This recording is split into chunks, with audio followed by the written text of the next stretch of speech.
Hallo, willkommen beim 1000 Bäcker Report. Heute mit dem Thema Millionär mit Goldaktien werden.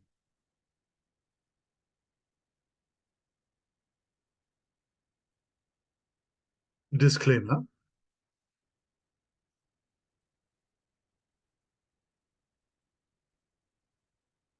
Wie hätte man während der letzten großen Inflationsphase optimal investiert?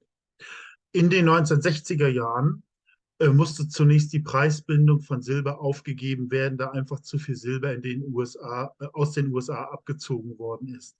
Seit Ende des Zweiten Weltkriegs hatte man versucht, Silber bei 1,30 $ festzuhalten, ganz ähnlich wie aktuell bei ca. 20 $, das offensichtlich immer weniger funktioniert. Damals hatte man Silber aus den Münzen entfernt. Sehen Sie die 5-Franken-Stücke. Hier war es also optimal gewesen, zunächst seine Gewinne aus den Silberaktien, keine Silberaktie stieg damals weniger als um das 160-fache, in das immer noch auf 35 $ festgesetzte Gold zu investieren. Diese Situation erscheint mir mit der Situation von 2011 ähnlich gewesen zu sein, bei denen Silber ebenfalls von 10 $ auf 50 $ gestiegen ist. Fazit, man hätte also seinen Goldbestand also verhundertfachen können. Ja, Gold wurde noch festgehalten, Silber konnte man nicht festhalten.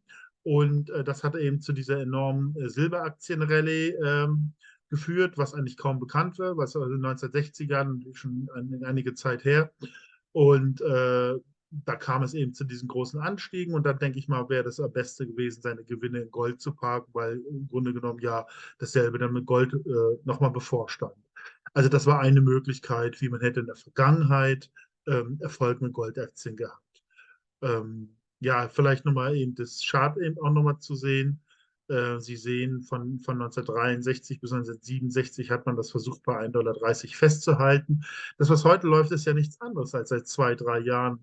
Es pendelt mehr um 20 $, aber letztendlich ist es dasselbe Festhalten, was am Ende scheitern wird. Und ich denke mal, das ist ein gutes Beispiel, wie es kommen kann. Und diese Chancen muss man nutzen und man muss aber eben vorher dementsprechend in den entsprechenden Aktien investiert sein, bevor es zu diesen Ausbrüchen kommt.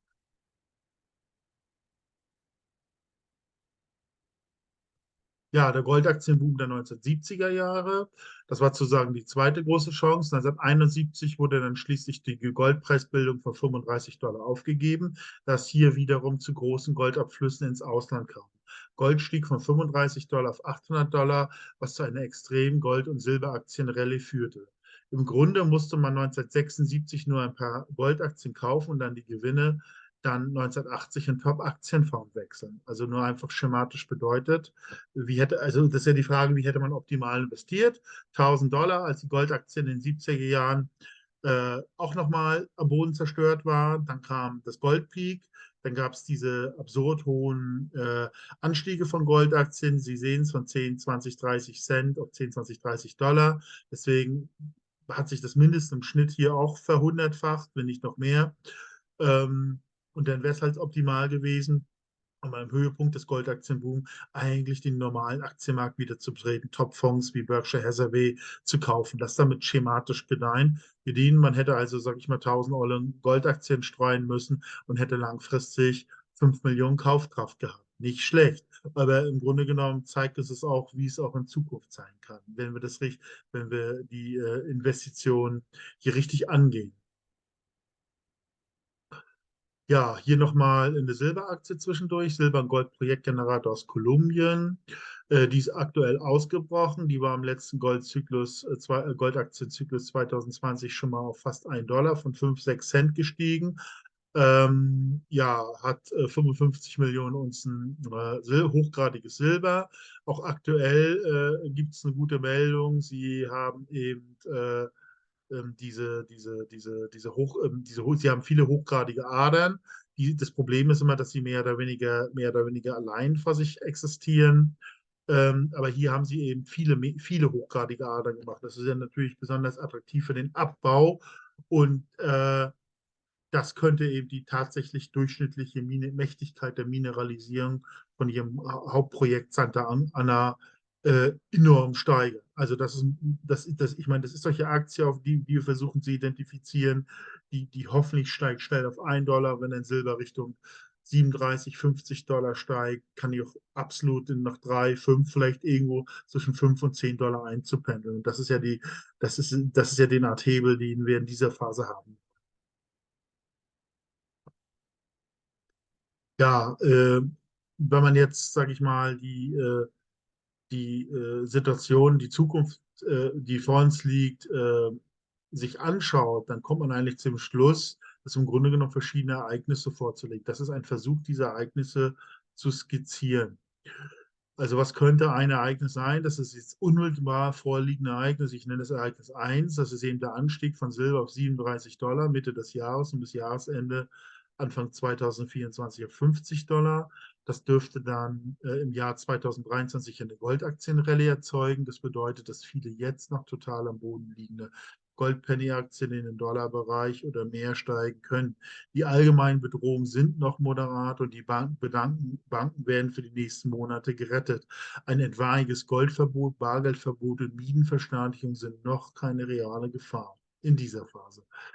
Ja, das wollte ich Ihnen einfach illustrieren. Sie sehen hier, diese Aktie ist beim letzten Goldaktien-Rallye, die ja dann auch abgebrochen ist von 2 Cent auf 36 Cent gestiegen. Dann im Grunde genommen die Gewinne wieder abgegeben, ist aber mittlerweile wieder ein aufsteigender Prozess. Und wir vermuten jetzt einfach, wenn es eine stärkere Silber-Gold-Rallye wird, kann sowas dann auch Richtung 1 $ oder mehr steigen. Und das ist die ganz große Chance. Und das wäre dann von dem Tief im September, November ein 50-Bäcker, wenn sie von 2 Cent auf 1 $ steigt. Das ist der Typus Aktien, der uns in dieser Phase interessiert, weil damit haben wir im Vergleich zu Gold und Silber exorbitante Gewinne und können eben mehr Gold und Silber zeigen. Ähm, Das kriegen wir auch nur, wenn eben dieses Ereignis eintritt. Das ist dieser Silberspike in erster Linie, der gerade die Gold- und Silberaktien besonders nach vorne treibt, so wie es auch im Jahr 2011 gesehen passiert ist. Und im Grunde glauben wir, dass sich das jetzt eigentlich wiederholt. Wir kriegen unsere Silberaktien-Rallye und damit verwandeln sich eben hoffentlich viele Penny Stocks, wie hier auf der linken Seite, in Dollaraktien oder mehr. Ja, also nochmal Aussage zur Unterbewertung. Also das Ganze, die Goldaktien sind immer noch extrem unterbewertet, mehrfach unterbewertet. Also hier wird das Verhältnis von Goldaktien und Gold dargestellt. Der Silberboom von 2010, 2011 bei Silber von 17 auf 50 gestiegen ist, startete bei einer Ratio von 0,15. Jetzt sind Goldaktien 50% unter diesem Niveau bewertet. Das kann sich nur einer sehr starken Goldaktien-Rallye entladen. Ja, das muss man sich mal vorstellen. Wir hatten damals eine starke Gold- und Silberaktien-Rallye und jetzt sind wir nochmal 50% dadurch. Also wenn das kommt, haben wir einfach sofort einen äh, doppeltes Potenzial. Darüber hinaus sind auch Junior-Goldaktien gegenüber Senior-Goldaktien stark unterbewertet. Das gab es 2011 auch nicht, dass diese Junior-Aktien völlig dezimiert worden sind. Das heißt, sie haben unglaublich viel Aufholpotenzial gegenüber Senior-Aktien, gegenüber Gold. Das macht eben diese Goldaktien-Rallye, die möglicherweise vor uns so außerordentlich interessant, weil derartig viele Ungleichgewichte, die sich entladen können, zusammenkommen. Das ist ziemlich unglaublich und deswegen ist möglicherweise Potenzial auch groß. Ja, das Ereignis 2, Ereignis 3 wären, mit steigenden Goldaktien kommt es dann auch zu massiv steigenden Risiko. Ein systemisches Risiko lässt sich anders als 1980 nun nicht mehr ausschließen. Diesem höheren Risiko stehen allerdings auch höhere Chancen gegenüber. Zum Beispiel können die Preise für Häuser, Firmen und Topfirmen noch billiger als im letzten ökonomischen Tiefpunkt 1980 werden. 1980 konnte man ein Haus für 500 Silberunzen kaufen und eine Dow-Einheit für 1 Unze Gold. Heute muss man 14 Unzen noch hinlegen. Um den kommenden Risiken begegnen zu können, muss man meines Erachtens relativ früh aus Goldaktien aussteigen, um dann mehr Gold und Silber kaufen zu können. Denn dann den Krisenhöhepunkt abwarten und Immobilien- und einkommensproduzierende Unternehmen zum Jahrhunderttiefstpreis kaufen. Vermutlich wird die gegenwärtige Staatlichkeit noch versuchen, Gold und Bargeld zu verbieten bzw. abzuschaffen. Letztendlich werden sich aber wie immer in der Geschichte wieder freiheitliche Systeme durchsetzen, die dann wieder auch einen Wirtschaftsaufschwung möglich machen. Ja, darauf spekulieren wir. Wir spüren eine massive Verzerrung und massive Rallye in Gold und Silber, vielleicht der, mit einem systemischen Crash oder tatsächlich eintretenden. Aber das bedeutet ja eigentlich nur ein systemischer Crash. Diese Aktien, die dann noch gehandelt werden in den Börsen, werden eben dann noch viel billiger als 1980. Und wenn man dann Gold und Silber zur Verfügung hat, wird es Möglichkeiten geben, diese zu erwerben. Das sind die großen Chancen in diesem Crash. Fazit: Multiplikation der Gewinne aus den Ereignissen. Ja, wenn man sich diese verschiedenen Ereignisse sich hintereinander stellt, muss man die einfach multiplizieren. Das versuche ich damit auszudrücken. Im Allgemeinen werden die Anleger von hohen Bewertungen und Medienrummel angelockt und steigen zum Höhepunkt einer S-Klasse ein. Damit ist das Desaster vorprogrammiert. Allerdings macht das aber auch die Gewinne der anderen Anleger möglich, die sich nicht davon blenden ließen. Deshalb befinden wir uns jetzt auch im Goldaktiensektor, der immer noch ungeliebt ist und nicht bekannt ist. Sobald alle Goldaktien haben wollen, verkaufen wir die Penny-Gold-Aktien vielleicht um einen durchschnittlich 25-fach höheren Preis. Das wiederum ermöglicht uns wesentlich mehr Gold und Silber zu kaufen und damit auch einen möglichst systemischen Zusammenbruch Banken-Börsenschließung aussitzen zu können. Wie auch immer es kommt, Gold sollte früher oder später eine maximale Kaufkraft von 8.000 Dollar, Silber von 200 bis 400 erreichen. Mit diesem Höhepunkt beginnt dann auch wieder ein neuer ökonomischer Zyklus ohne Schuldenwirtschaft, der dann auch wieder zu einem inflationsfreien Anstieg von Standardaktien ermöglichen wird. Ja, diese verschiedenen Ereignisse auch miteinander multiplizieren, darum geht es. Also man stelle sich einfach vor, man investiert aktuell 200 Dollar, ver25-facht sein Geld mit Goldaktien, Goldaktienrallye, die wir skizziert haben.